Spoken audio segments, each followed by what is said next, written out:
നമസ്കാരം, ആരോഗ്യവാർത്തയിലേക്ക് സ്വാഗതം. ആദ്യ പ്രധാന വാർത്തകൾ. ടോൺസിലൈറ്റിസിനും അഡ്നോയിഡിനും ശസ്ത്രക്രിയ ആവശ്യമുണ്ടോ? ഈ വിഷയമാണ് ഇന്ന് ആരോഗ്യ വാർത്തകൾ ചർച്ച ചെയ്യുന്നത്. ചർച്ചയിൽ പങ്കെടുക്കുന്നത് കൊച്ചിയിലെ doctor Vinod ENT and lifestyle ക്ലിനിക്കിലെ ഡോക്ടർ വിനോദ് B നായരാണ്. ഡോക്ടർ, ആരോഗ്യ വാർത്തകളിലേക്ക് സ്വാഗതം. Thank you. ഡോക്ടർ, ആദ്യം തന്നെ ചോദിക്കട്ടെ, എന്താണ് ടോൺസിൽ?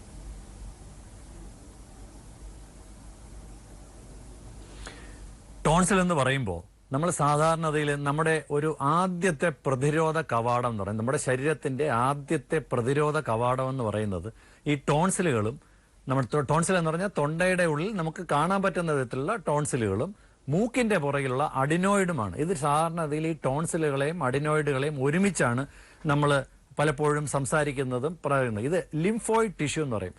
നമ്മുടെ ശരീരത്തിനകത്ത് ഒരു പ്രത്യേകിച്ച് നമുക്ക് രോഗാണുക്കളോ അല്ലെങ്കിൽ എന്തെങ്കിലും നമുക്ക് ശരീരത്തിന് അത്ര പറ്റാത്ത എന്തെങ്കിലും ഒരു സാധനം നമ്മുടെ ശരീരത്തിലോട്ട് കടന്നു വരുമ്പോൾ ആദ്യമായിട്ട് അതിനെതിരെയുള്ള പ്രതിരോധം ആക്ടിവേറ്റഡ് ആകുന്നത് ഈ ലിംഫോയിഡ് ടിഷ്യൂ വഴിയാണ്. അപ്പോൾ ഈ ടോൺസിലുകളും അഡിനോയിഡുകളും ലിംഫോയിഡ് ടിഷ്യൂവിന്റെ ഭാഗമാണ്. ഇതാണ് ഈ ടോൺസിലുകൾ. ഡോക്ടർ, എന്താണ് ഈ ടോൺസിലൈറ്റിസ്?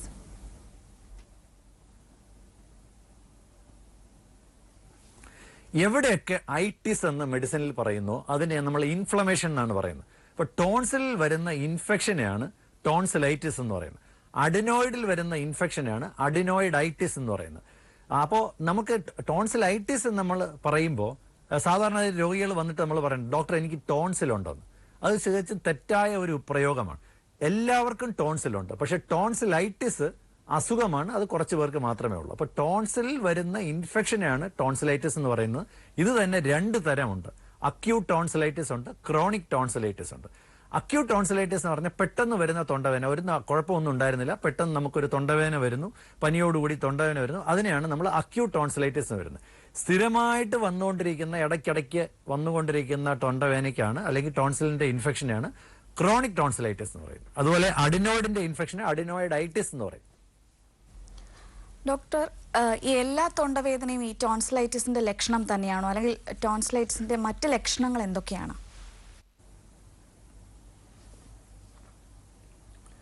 അതൊരു വളരെ നല്ല ചോദ്യമാണ്. സാധാരണ അതിൽ ആളുകൾ വന്ന് പറയുന്നത്, ഡോക്ടർ എനിക്ക് ടോൺസിലിന്റെ അസുഖം ഉണ്ടെന്നാണ്. പക്ഷേ പലപ്പോഴും അത് ടോൺസിലൈറ്റിസ് ആകണമെന്നില്ല.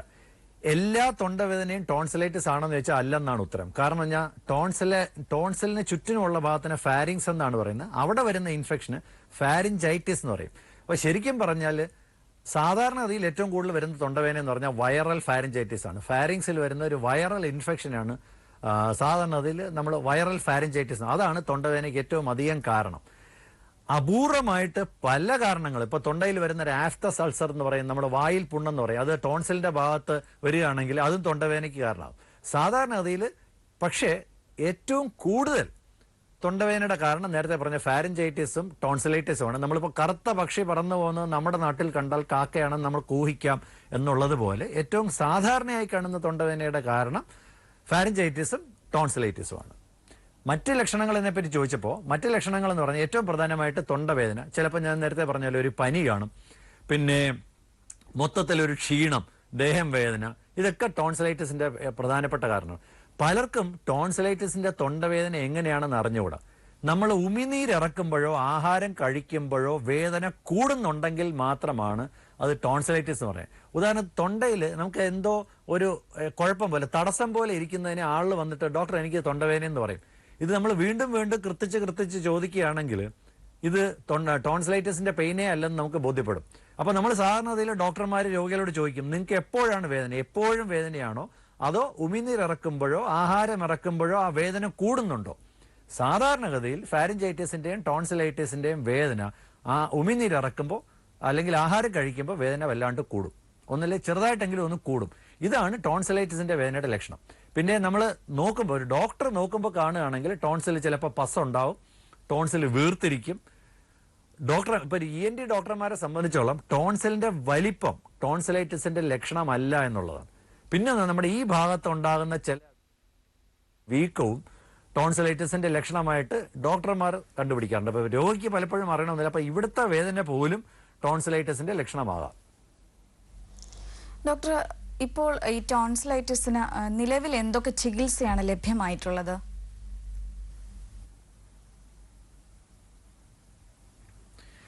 ടോൺസിലൈറ്റിന് പ്രധാനമായിട്ടും ചികിത്സ എന്ന് പറയുന്ന മരുന്നുകളാണ്. ഇതാണ് ഞാൻ ഒരുപക്ഷെ നമ്മുടെ ഇന്നത്തെ ഇതിൽ ഏറ്റവും പ്രധാനപ്പെട്ട മെസ്സേജ്.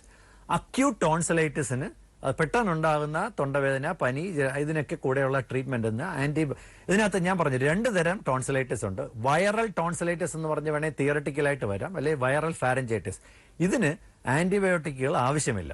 പക്ഷെ 1-2 ദിവസം കഴിഞ്ഞ് വൈറൽ ഫാരഞ്ചൈറ്റിസ് അല്ലെങ്കിൽ വൈറൽ ടോൺസിലൈറ്റിസ് സെറ്റിൽ ചെയ്യാതിരിക്കുകയാണെങ്കിൽ, അല്ലെങ്കിൽ തൊണ്ടയിൽ കഫം, മഞ്ഞ കളറിൽ കഫം ഉണ്ടാകുകയാണെങ്കിൽ ടോൺസിലൈറ്റിസ് ബാക്ടീരിയൽ ടോൺസിലൈറ്റിസ് ആണെന്ന് നമ്മൾ ഊഹിക്കേണ്ടി വരും. ആ സാഹചര്യത്തിൽ നമ്മുടെ പ്രധാനപ്പെട്ട ചികിത്സ എന്ന് പറയുന്നത് ആന്റിബയോട്ടിക് മരുന്നുകളാണ്. ആന്റിബയോട്ടിക് മരുന്നുകൾ വൈറൽ ഇൻഫെക്ഷന് പറ്റിയതല്ല, പ്രയോജനപ്പെടില്ല. പക്ഷേ ബാക്ടീരിയൽ ഇൻഫെക്ഷനാണ് ഇത് ഉപയോഗപ്പെടുന്നത്. അപ്പോൾ അത് ഡോക്ടറെ കണ്ടിട്ട് നമ്മൾ ആന്റിബയോട്ടിക് ആവശ്യമുണ്ടോ എന്നുള്ളതാണ് ആദ്യത്തെ കാര്യം. അത് രോഗിക്ക് പലപ്പോഴും തന്നെത്താൻ തീരുമാനിക്കാൻ പ്രയാസമാണ്. ഒരു ഡോക്ടറെ കണ്ടിട്ട്, ഇപ്പോൾ ഒരു ENT ഡോക്ടർക്ക് വളരെ എളുപ്പമായിരിക്കും. അതിന്റെ ചില ലക്ഷണങ്ങൾ നമ്മൾ നോക്കിയാൽ കാണും. മാത്രമല്ല, തൊണ്ടയിൽ നിന്ന് കഫം വരിക, മഞ്ഞ കളറിൽ കഫം വരിക, ഇതൊക്കെ ടോൺസിലൈറ്റിസിന്റെ ലക്ഷണമാണ്. പിന്നെ സിവിയർ ആയിട്ടുള്ള പെയിൻ ഉണ്ടെങ്കിലും പലപ്പോഴും നമ്മൾ ആന്റിബയോട്ടിക് കൊടുക്കും. ഇല്ലാത്ത പക്ഷം നമ്മൾ പെയിൻ കില്ലേഴ്സ്, അതാണ് സാധാരണയുള്ള പാരസെറ്റമോളോ അല്ലെങ്കിൽ നമ്മൾ എല്ലാവരും കേട്ടിട്ടുള്ള ബ്രൂഫെൻ പോലുള്ള, ഓവറാൻ പോലെയുള്ള മരുന്നുകൾ, ഇതൊക്കെ കഴിയുന്ന ഒരു പാരസെറ്റമോൾ മാത്രം രോഗിക്ക് തന്നെത്താൻ കഴിക്കാം. പക്ഷെ അല്ലാത്ത മരുന്നുകളൊക്കെ ഒരു ഡോക്ടറുടെ നിർദ്ദേശപ്രകാരം കഴിക്കുന്നതാണ് ഏറ്റവും പ്രധാനം. ഡോക്ടർ, എന്നാലും ഈ ശസ്ത്രക്രിയ എപ്പോഴാണ് ആവശ്യമായി വരിക?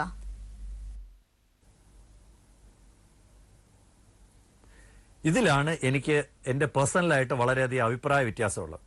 ഞാൻ 18 വർഷം ഒരു ഹോസ്പിറ്റലിൽ, എറണാകുളത്തെ ഒരു പ്രശസ്തമായ ഹോസ്പിറ്റൽ, 18 വർഷം അതിൻ്റെ ENT ഡിപ്പാർട്ട്മെന്റ് ഹെഡായിട്ട് വർക്ക് ചെയ്തിട്ട് റീസെൻ്റ്ലായിട്ട് ഒരു 7 മാസമായിട്ട് ഞാൻ ഇവിടുന്ന് വിട്ടു.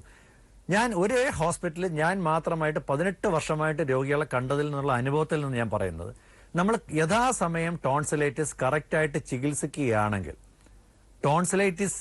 ടോൺസിലെക്ടമി എന്ന സർജറിയെ വരികയില്ല എന്നുള്ളതാണ് എൻ്റെ വ്യക്തിപരമായ അഭിപ്രായം. ഞാൻ ഈ 18 വർഷത്തിനകത്ത് തന്നെ തുടക്കത്തിൽ തന്നെ ഇപ്പം ജനിച്ചു തുടങ്ങി കാണിച്ചിട്ടുള്ള കുറേയധികം പേഷ്യൻസ് ഉണ്ട്. എന്തുകൊണ്ട് ഞാനിത് പറയണമെന്ന് പറഞ്ഞാൽ, ഞാൻ നേരത്തെ പറഞ്ഞു, സാധാരണ അതിൽ എൻ്റെ അഭിപ്രായത്തിൽ ഏറ്റവും കൂടുതൽ ടോൺസിലെക്ടമി വേണ്ടി വരുന്നത് ഒരു ക്രോണിക് ടോൺസിലൈറ്റിസ് ആർക്കും നിയന്ത്രിക്കാൻ പറ്റാത്തൊരു സ്റ്റേജിലോട്ട് എത്തിക്കഴിയുമ്പോഴാണ്. ടോൺസിലെക്ടമി ഏറ്റവും കൂടുതൽ എല്ലാ ഡോക്ടർമാരും ട്രീറ്റ് ചെയ്യും. പക്ഷെ അതായത് നമ്മളിപ്പം ഒരു ജനറൽ പ്രാക്ടീഷണർ തുടങ്ങി എല്ലാ സ്പെഷ്യാലിറ്റിയിലുള്ളവരും ട്രീറ്റ് ചെയ്യുന്ന ഒരു അസുഖമാണ് ടോൺസിലൈറ്റിസ്. ഞാൻ കണ്ടിട്ടുള്ളൊരു കാര്യം മാത്രമല്ല, നമ്മൾ പലപ്പോഴും പഴയ പ്രിസ്ക്രിപ്ഷൻ അനുസരിച്ച് രോഗികൾ മരുന്ന് കഴിക്കും. മുമ്പ് വന്നിട്ടുള്ള തൊണ്ടവേദനയുടെ മരുന്ന് കഴിക്കും. തൊണ്ടവേദനയ്ക്ക് മരുന്ന് കഴിച്ചു തുടങ്ങിയാൽ 2-3 ദിവസം കഴിയുമ്പോൾ പലപ്പോഴും തൊണ്ടവേദന മാറും. അപ്പോൾ മരുന്ന് നിർത്താറുണ്ട്. ഇതൊക്കെ ടോൺസിലൈറ്റിസ് വീണ്ടും വീണ്ടും വരാനും ഒരു ക്രോണിക് ഫേസിലോട്ട് പോകാനും പ്രധാന കാരണമെന്നാണ് ഞാൻ വിശ്വസിക്കുന്നത്. ഇങ്ങനെ തെറ്റായ രീതിയിൽ നമ്മൾ ചികിത്സിക്കുകയാണെങ്കിൽ അത് കാലക്രമേണ പഴകി അവസാനം ടോൺസിലെക്ടമി ചെയ്യേണ്ട ഒരു സാഹചര്യത്തിൽ എത്തിയേക്കാം. പക്ഷെ ഞാൻ വ്യക്തമായിട്ട് പറയുന്നത്, ഒരു ENT സർജൻ ടോൺസിലൈറ്റിസിന് ആന്റിബയോട്ടിക് കൊടുക്കുകയാണെങ്കിൽ മിനിമം 10 ദിവസമാണ് കൊടുക്കുന്നത്. പൊതുവെ കണ്ടുവരുന്ന ഒരു ഡോക്ടർമാരും 10 ദിവസം മരുന്ന് കൊടുക്കാറില്ല. അത് തന്നെ ചില പ്രത്യേക രീതിയിലുള്ള ഇൻഫെക്ഷൻ ആണെങ്കിൽ 2 ആഴ്ച വരെ ഒരു ENT സർജൻ ടോൺസിലൈറ്റിസിന് മരുന്ന് കഴിയും. രോഗിക്ക് പലപ്പോഴും 4 ദിവസം കഴിയുമ്പോഴോ 3 ദിവസം കഴിയുമ്പോഴോ രോഗലക്ഷണങ്ങളെല്ലാം മാറി പൂർണ്ണമായ സുഖം പ്രാപിക്കും. വളരെയധികം രോഗികൾ ഇതെത്ര പറഞ്ഞാലും ശ്രദ്ധിക്കാതെ, പറഞ്ഞാൽ പോലും ഡോക്ടർക്ക് കമ്പനികളുമായിട്ട് എന്തോ ധാരണയുള്ളത് കൊണ്ടാണ് ഇത്രയും മരുന്ന് എഴുതുന്നുള്ള ഒരു സങ്കല്പത്തിന്റെ പുറത്ത് അവർ മരുന്ന് ഇടയ്ക്ക് വെച്ച് നിർത്തുകയും അത് റിക്കറൻസിനും ആന്റിബയോട്ടിക് റെസിസ്റ്റൻസിനും കാരണമാവുകയും ചെയ്യും. ഇതാണ് ഞാൻ പറയുന്നത്. അപ്പൊ സാധാരണഗതിയിൽ ടോൺസിലൈറ്റിസിന്റെ ചികിത്സ എന്ന് പറയുന്നത് മരുന്നുകളാണ്. പക്ഷേ ഒരു സ്റ്റേജ് കഴിഞ്ഞ് ടോൺസിൽ, നമ്മൾ കിസ്സിംഗ് ടോൺസിൽ എന്ന് പറയും. ടോൺസിൽ നമ്മൾ പറയും വാ തുറന്ന് നോക്കി കഴിയുമ്പോൾ നമ്മുടെ വായുടെ ഉള്ളിൽ കാണുന്ന ഒരു ഉണ്ട പോലിരിക്കുന്ന അപ്പുറം ഇപ്പുറമുള്ള 2 സാധനങ്ങൾ. ഇപ്പൊ കുട്ടികൾ നമ്മൾ നോക്കുകയാണെങ്കിൽ പലപ്പോഴും ഇത് തമ്മിൽ വന്ന് മുട്ടി ആഹാരം പോലും ഉള്ളിലോട്ട് ഇറക്കാൻ പറ്റാത്ത രീതിയിൽ അടഞ്ഞു പോകുന്ന രീതിയിലുള്ള ടോൺസിലൈറ്റിസ് വരാറുണ്ട്. അതിന് നമ്മൾ കിസ്സിംഗ് ടോൺസിൽസ് എന്നാണ് പറയുന്നത്, തമ്മിൽ ചുംബനം ചെയ്യുന്ന ടോൺസിൽസ്. ഇത് ഒരു പക്ഷേ നമ്മുടെ ബ്രീത്തിങ് ശരിയാകാൻ വേണ്ടി അഡിനോയിഡിന്റെ കൂടെ ചെയ്യാറുണ്ട്. അപ്പോൾ വ്യക്തിപരമായി ഞാൻ പറയുന്നത്, നിങ്ങൾ എല്ലാ ചിട്ടവട്ടങ്ങളും പാലിച്ച് നോക്കി ഒരു വർഷത്തിൽ ആദ്യത്തെ ഒരു വർഷം 5 പ്രാവശ്യത്തിൽ കൂടുതൽ ടോൺസിൽ ചികിത്സയ്ക്ക് ശേഷം വരികയാണെങ്കിൽ, അല്ലെങ്കിൽ ചികിത്സ കൊണ്ട് ഫലപ്രദമില്ലാതെ 5 പ്രാവശ്യം വരികയാണെങ്കിലോ, 2 വർഷം കൂടുമ്പോൾ ഓരോ വർഷവും 4 പ്രാവശ്യം വെച്ച് വരികയാണെങ്കിലോ, 3 വർഷം കണ്ടിന്യൂസ് ആയിട്ട് ഒരു വർഷം 3 പ്രാവശ്യം വെച്ച് വരികയാണ്. ഇതാണ് അമേരിക്കൻ മിലിറ്ററി ഉദ്യോഗസ്ഥർക്ക്, അമേരിക്കൻ മിലിറ്ററി ഡോക്ടേഴ്സ് റെക്കമെൻഡ് ചെയ്യുന്ന നിർദ്ദേശം. പക്ഷെ പലപ്പോഴും പണ്ട് ഏറ്റവും അധികം ENT സർജറി ഡോക്ടർമാർ ചെയ്തിരുന്ന ഒരു ഓപ്പറേഷനാണ് ടോൺസിലുകളും അഡിനോയിഡും. ഇന്ന് വിവിധ തരത്തിലുള്ള ആന്റിബയോട്ടിക്കുകളുടെ ധാരാളമായിട്ടുള്ള ഉപയോഗം മൂലം ഇത് വളരെയധികം കുറച്ച് കൊണ്ടുവരാൻ സാധിക്കേണ്ടത് ഞാൻ വല്ലപ്പോഴും മാത്രമേ ഒരു ടോൺസിലെക്ടമിയോ അഡിനോയിഡോ ഇപ്പോൾ ചെയ്യാറുള്ളൂ എന്നുള്ളത്. വളരെ വളരെ അപൂർവമായി മാത്രമേ അത് ചെയ്യേണ്ടി വരാറുള്ളൂ എന്നുള്ളതാണ് എൻ്റെ വ്യക്തിപരമായ അഭിപ്രായം. ഇതിനോട് യോജിക്കാത്ത ധാരാളം ENT ഡോക്ടർമാരുണ്ടാകാം. പക്ഷേ എൻ്റെ വ്യക്തിപരമായ അഭിപ്രായം വളരെ അപൂർവം മാത്രമേ ഇത് വേണ്ടി വരാറുള്ളത്. കൂടുതലും വേണ്ടി വരുന്ന അഡിനോയിഡിന്റെ ഓപ്പറേഷനുകളാണ്. അത് തന്നെ ഇപ്പം വളരെ വിരളമാണെന്നുള്ളതാണ് എൻ്റെ അഭിപ്രായം. ടോൺസിലൈറ്റിസിനും അഡ്നോയിഡിനും ശസ്ത്രക്രിയ ആവശ്യമാണോ? ഈ വിഷയമാണ് ആരോഗ്യ വാർത്തകൾ ഇന്ന് ചർച്ച ചെയ്യുന്നത്. ചർച്ച തുടരും ഒരിടവേളയ്ക്ക് ശേഷം.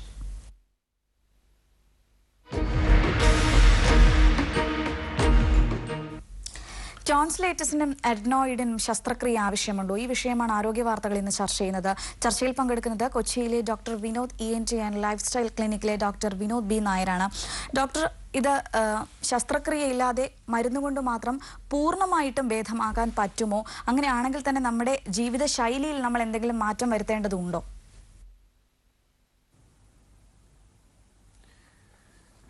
തീർച്ചയായിട്ടും വളരെ പ്രസക്തമായ ചോദ്യമാണ്. ഞാൻ നേരത്തെ പറഞ്ഞു, വളരെ നേരത്തെ അതിനെ കുട്ടി ജനിക്കുമ്പോൾ തന്നെ വളരെ കെയർഫുള്ളായിട്ട് ഞാൻ പലപ്പോഴും പറഞ്ഞു, ഞാൻ എൻ്റെ വ്യക്തിപരമായ അഭിപ്രായം സ്ഥിരമായിട്ട് കണ്ടിട്ടുള്ള, തുടക്കം തന്നെ കണ്ടിട്ടുള്ള ഒരാൾക്ക് ഇതുവരെ ഞാൻ സർജറി ചെയ്തിട്ടില്ലെന്ന് ഞാൻ പറഞ്ഞു.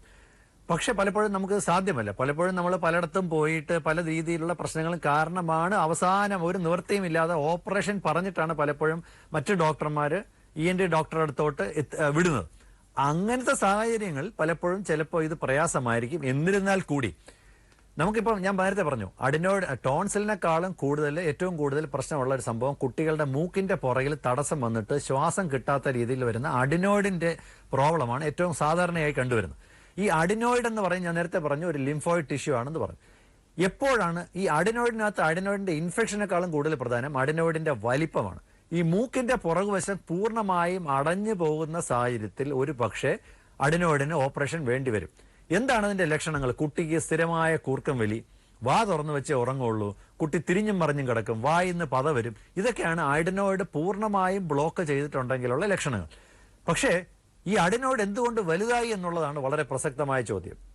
ഒന്ന്, റിപ്പീറ്റഡ് ആയിട്ടുള്ള ഇൻഫെക്ഷനാണ്. ഈ ഇൻഫെക്ഷൻ എന്തുകൊണ്ടുണ്ടായി? പലപ്പോഴും നമ്മുടെ കേരളത്തിൽ കണ്ടുവരുന്നത് കുട്ടികളുടെ മൂക്കിലുണ്ടാകുന്ന അലർജി ഈ അഡിനോയിഡ് ഇൻഫെക്ഷൻ വരുന്നതിന്റെ ഒരു പ്രധാനപ്പെട്ട കാരണമാണ്. ഇപ്പോൾ എൻ്റെ അടുത്തൊരു പേഷ്യന്റ് വരികയാണ്, ഞാൻ വ്യക്തിപരമായിട്ട് ചെയ്യുന്ന ഏറ്റവും പ്രധാനപ്പെട്ട ഒരു അഡിനോയിഡിന്റെ അലർജിക്ക്, ഒരു കുട്ടിക്ക് അലർജിയുടെ ഒരു സാധ്യതയുണ്ടോ, കുട്ടിയുടെ മാതാപിതാക്കളുടെ അലർജി ഉണ്ടോ എന്നുള്ളത് ആദ്യം അവരിൽ നിന്ന് ചോദിച്ച് മനസ്സിലാക്കും. അതിനുശേഷം ഇൻഫെക്ഷൻ പൂർണ്ണമായും ചികിത്സിച്ച് ഭേദമാക്കും. എന്നിട്ട് പലപ്പോഴും അലർജിയുടെ ട്രീറ്റ്മെന്റ് എടുക്കുകയാണെങ്കിൽ പലപ്പോഴും കാലക്രമേണ മാസങ്ങൾ കൊണ്ട് അഡിനോയിഡ് ചെറുതായി വരുന്നതായിട്ടാണ് കണ്ടിട്ടുള്ളത്. അങ്ങനെ പലപ്പോഴും ഓപ്പറേഷൻ ഒഴിവാക്കാൻ പറ്റുമെന്നുള്ളതാണ് എൻ്റെ വ്യക്തിപരമായ ധാരണ. പക്ഷേ ഏറ്റവും പ്രസക്തമായ മെസ്സേജ് ഞാൻ പ്രേക്ഷകരിലേക്ക് എത്തിക്കാൻ സാധിക്കുന്ന, ഇത് ഒരു സ്റ്റേജ് കഴിഞ്ഞ് ഏറ്റവും അവസാനം മാത്രം വന്നാൽ പോരാ.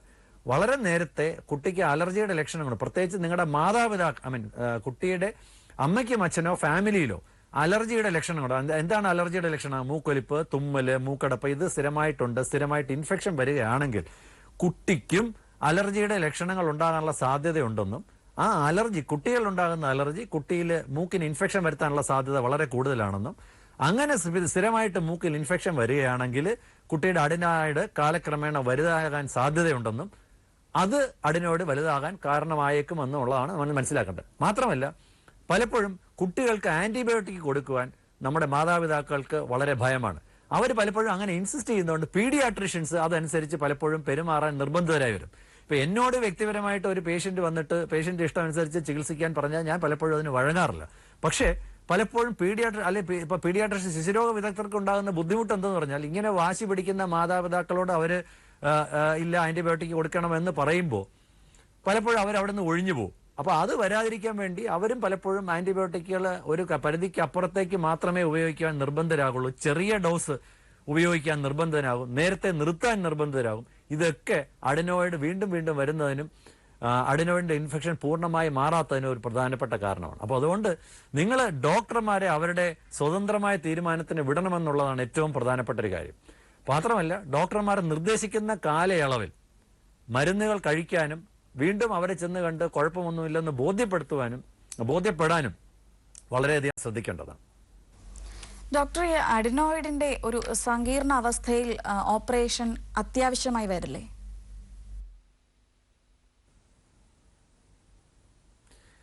തീർച്ചയായിട്ടും ഇത് തെറ്റായ മെസ്സേജ് ഒരിക്കലും നമ്മൾ പ്രേക്ഷകരിൽ എത്തിക്കാൻ പാടില്ല. അഡിനോയിഡ് തീരെ നിവൃത്തിയില്ലാത്ത അവസ്ഥയിൽ ഓപ്പറേഷൻ വേണം. പക്ഷേ ഒരു കാര്യം മനസ്സിലാക്കേണ്ടത്, അഡിനോയിഡ് എന്ന് പറയുന്നത് ഒരിക്കലും ഒരു എമർജൻസി സർജറി അല്ല. പലപ്പോഴും പലരും അങ്ങനെ വന്ന് ചോദിക്കാം, ഡോക്ടർ അത്യാവശ്യമായിട്ട് ഓപ്പറേഷൻ ചെയ്യണമെന്ന് ഡോക്ടർമാർ പറഞ്ഞു. അത് ശരിയാണെന്ന് എനിക്ക് തോന്നുന്നില്ല. തീർച്ചയായിട്ടും ഒരു പ്രോപ്പറായിട്ട് ഒരു കൺസർവേറ്റീവ് ട്രീറ്റ്മെന്റ് കൊടുത്തിട്ട്, അപ്പോൾ ഞങ്ങൾ പറയും ഓൾറെഡി ഞങ്ങൾ എടുത്തിട്ടുള്ളതാണ്, ഇങ്ങനത്തെ ഒരു ട്രീറ്റ്മെന്റ് ഒക്കെ ഓൾറെഡി എടുത്തു നോക്കി, ഇനിയിപ്പോൾ ഓപ്പറേഷൻ ചെയ്താൽ മതി. ഞാൻ അതിനൊരിക്കലും വഴങ്ങാറില്ല. എനിക്ക് ഇപ്പം ഞാൻ എന്നോട് വരികയാണെങ്കിൽ എനിക്ക് ബോധ്യമാകുന്ന രീതിയിൽ മെഡിക്കൽ ട്രീറ്റ്മെന്റ് ഫെയിൽ ചെയ്താൽ മാത്രമേ ഞാൻ സർജറിക്ക് മുതിരാളൂ. കാരണം ഞാൻ ഏത് ശസ്ത്രക്രിയയിലും അതിൻ്റെതായിട്ടുള്ള ഒരു ചെറിയ തോതിലുള്ള ഒരു റിസ്ക്, ഇപ്പോൾ അഡിനോയിഡക്ടമി ആയാലും ടോൺസിലെക്ടമി ആയാലും കുട്ടികളിൽ പൂർണ്ണമായും ബോധം കെടുത്തിയുള്ള ഓപ്പറേഷനാണ്. ഇന്നത്തെ കാലത്ത് ജനറൽ അനസ്തീഷ്യ വളരെ സേഫ് ആണെന്ന് പറയുമെങ്കിലും അപൂർവങ്ങളിൽ അപൂർവമായിട്ടെങ്കിലും അപകടങ്ങൾ വരാനുള്ള സാധ്യത തള്ളിക്കളയാനായില്ല. അപ്പോൾ അതുകൊണ്ട് ഒരു നിവൃത്തിയില്ലെങ്കിൽ മാത്രം നമ്മൾ തീർച്ചയായിട്ടും അഡിനോയിഡിന്റെയും ടോൺസിലിന്റെയും ഓപ്പറേഷനെ പറ്റി ആലോചിക്കുന്നത്. ഇതാണ് എൻ്റെ വ്യക്തിപരമായ പോളിസി. ഇത് ഡോക്ടർമാർ തമ്മിൽ ചിലപ്പോൾ അഭിപ്രായ വ്യത്യാസം ഉണ്ടായേക്കാം. ഡോക്ടർ, ഈ 2 ശസ്ത്രക്രിയ നടത്തുന്നത് മൂലം മറ്റെന്തെങ്കിലും പാർശ്വഫലങ്ങൾ, സൈഡ് എഫക്റ്റ് ഉണ്ടാകാൻ സാധ്യതയുണ്ടോ?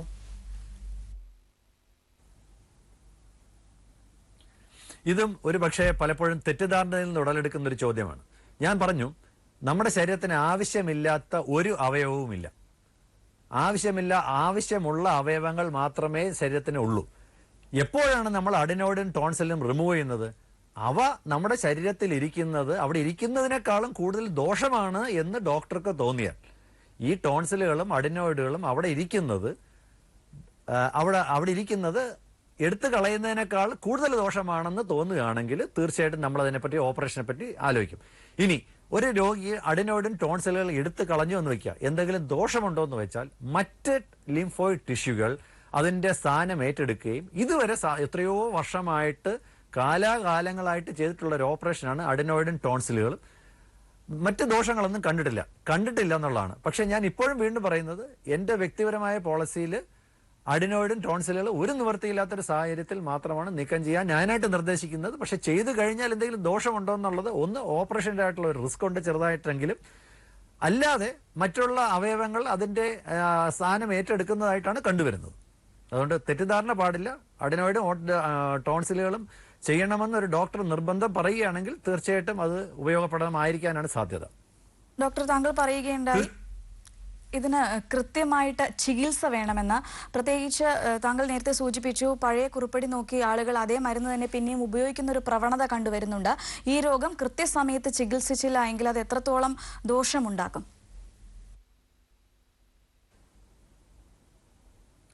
ഇപ്പം ഞാൻ പറയാം, അഡിനോയിഡ് നമ്മൾ പ്രോപ്പറായിട്ട് ചികിത്സിച്ചില്ല എന്നുണ്ടെങ്കിൽ സ്ഥിരമായിട്ട് മൂക്കിൽ ഇൻഫെക്ഷൻ ഉണ്ടാവും. ഈ മൂക്കിൽ ഇൻഫെക്ഷൻ ഉണ്ടായാൽ സൈനസൈറ്റിസ് ഉണ്ടാകാനുള്ള സാധ്യത വളരെ കൂടുതലാണ്. സൈനസൈറ്റിസ് വളരെയധികം നാൾ ട്രീറ്റ് ചെയ്യാതിരിക്കുകയാണെങ്കിൽ ക്രോണിക് സൈനസൈറ്റിസ് എന്നുള്ള ഒരു സിറ്റുവേഷൻ എത്തും. ട്രീറ്റ്മെന്റ് പിന്നെ വളരെ ബുദ്ധിമുട്ടാണ്. കാലങ്ങൾ എടുക്കുന്ന ട്രീറ്റ്മെന്റ് വരും. അവസാനം ചിലപ്പോൾ സർജറി വേണ്ടി വരും. ഇത് ഞാൻ പറയുന്നത് പ്രധാനമായിട്ട് കുട്ടികളിലാണ്. കൂടാതെ ഈ മൂക്കിലെ ഇൻഫെക്ഷൻ സമയത്തിന് ചികിത്സിക്കാതിരിക്കുകയാണെങ്കിൽ, എസ്പെഷ്യലി മൂക്ക് ശക്തിയായിട്ട് ചീറ്റുകയാണെങ്കിൽ, മൂക്കിൽ നിന്ന് ഇൻഫെക്ഷൻ ചെവിയിലോട്ട് പോവുകയും അത് ചെവി വേദന, അസഹനീയമായ ചെവി വേദന, അത് സ്ഥിരമായ ബധിരതയല്ല, ബധിരതയ്ക്ക് കാരണമാകാം. ചെവിക്കകത്ത് നീറ് കെട്ടി ബധിരതയ്ക്ക് കാരണമാവാം. മാത്രമല്ല ചെവിയിലെ പാട പൊട്ടിപ്പോയിട്ട് പാട പൂർണ്ണമായി നശിച്ചു പോകാനോ ഭാഗികമായിട്ട് നശിച്ചു പോകാനോ സാധ്യതയുണ്ട്. അത് പിന്നെ ശരിയാക്കാൻ വളരെ ചിലവേറിയ ശസ്ത്രക്രിയകൾ വേണ്ടിവരും. ഈ ചെവിയുടെ പാട പൊട്ടിപ്പോയാൽ ശസ്ത്രക്രിയ ചെയ്താൽ തന്നെ 100% ഉറപ്പില്ലാത്തൊരു ശസ്ത്രക്രിയയാണ്. അപ്പോൾ അതുകൊണ്ട് നമ്മൾ വരാതെ നോക്കണം. അപ്പം മാത്രമല്ല അവിടെ നിന്നിട്ട് ഇൻഫെക്ഷൻ സ്പ്രെഡ് ചെയ്ത് ഈവൻ ന്യൂമോണിയ ആകാം. ടോൺസിൽ പ്രോപ്പറായിട്ട് ഇൻഫെക്ഷൻ ഇല്ലെങ്കിൽ, ട്രീറ്റ്മെന്റ് എടുത്തിട്ടില്ലെങ്കിൽ ഇൻഫെക്ഷൻ താഴോട്ട് സ്പ്രെഡ് ചെയ്തിട്ട് ട്രക്കിയൈറ്റിസ് വരാം, ലങ്ങിൽ ഇൻഫെക്ഷൻ വരാം, ന്യൂമോണിയ വരാം. ടോൺസിലിന്റെ ആപ്സിസ് ഉണ്ടായിട്ട് ആളിന് അപകടം തന്നെ വരുന്ന സംഭവത്തിലുള്ള ക്യൂൻസി, പാരാഫെരിഞ്ചിയൽ ആപ്സിസ്, നെക്ക് ആപ്സിസ് ഒക്കെ വന്നു കഴിഞ്ഞാൽ അപകടം തീർച്ചയായിട്ടും ഉണ്ട്, ഇല്ലെന്ന് നമ്മൾ പറയല്ല. അതിനാണ് നമ്മൾ പറയുന്നത്, ഇത് ഒരിക്കലും രോഗിക്ക് സ്വയം തീരുമാനം എടുക്കാനുള്ള സംഭവമല്ല. ഇപ്പൊ ഇന്നത്തെ കാലത്ത് ഈവൻ ENT ഡോക്ടർമാർ തന്നെ കേരളത്തിൽ ധാരാളമായിട്ടുണ്ട്. അപ്പോൾ നിങ്ങൾക്ക് എപ്പോഴും, ഞാൻ പറഞ്ഞപ്പോൾ മറ്റ് രാജ്യങ്ങൾ, ഇപ്പോൾ UK-യിലായാലും US-ലൊക്കെ ആയാലും ഒരു ENT ഡോക്ടറെ കാണാൻ 3 മാസത്തെ വെയിറ്റിംഗ് ലിസ്റ്റാണ്. ഇപ്പം നമ്മുടെ നാട്ടിൽ ഒരു പീഡിയാട്രിഷനെ കാണുന്നതിനോ ഒരു ENT ഡോക്ടറെ കാണുന്നതിനോ, ഞാൻ പറഞ്ഞ ഒരു സ്പെഷ്യലൈസ്ഡ് ഡോക്ടറെ കാണുന്നതിന് പോലും ഇന്ന് അവസരങ്ങൾ ധാരാളമാണ്. അങ്ങനെയുള്ളപ്പോൾ നമ്മൾ പലപ്പോഴും സ്വയം അബദ്ധമായിട്ടുള്ള ഒരു തീരുമാനം എടുക്കാതിരിക്കുന്നതാണ് ഇപ്പോഴും ബുദ്ധി. തീർച്ചയായിട്ടും കൃത്യമായ ചികിത്സയുണ്ടെങ്കിൽ ടോൺസിലൈറ്റിസും അഡ്നോയിഡും ശസ്ത്രക്രിയ കൂടാതെ തന്നെ ചികിത്സിച്ച് ഭേദമാക്കാം. ഈ വിഷയം തന്നെയാണ് ഇന്ന് ആരോഗ്യ വാർത്തകൾ ചർച്ച ചെയ്തത്. ചർച്ചയിൽ പങ്കെടുത്തത് കൊച്ചിയിലെ doctor Vinod ENT and lifestyle ക്ലിനിക്കിലെ ഡോക്ടർ വിനോദ് ബി നായരാണ്. ഡോക്ടർ വളരെയധികം നന്ദി ആരോഗ്യ വാർത്തകളോട് സഹകരിച്ചതിന്. Thank you. ആരോഗ്യ വാർത്തകൾ ഒരിടവേള കൂടി.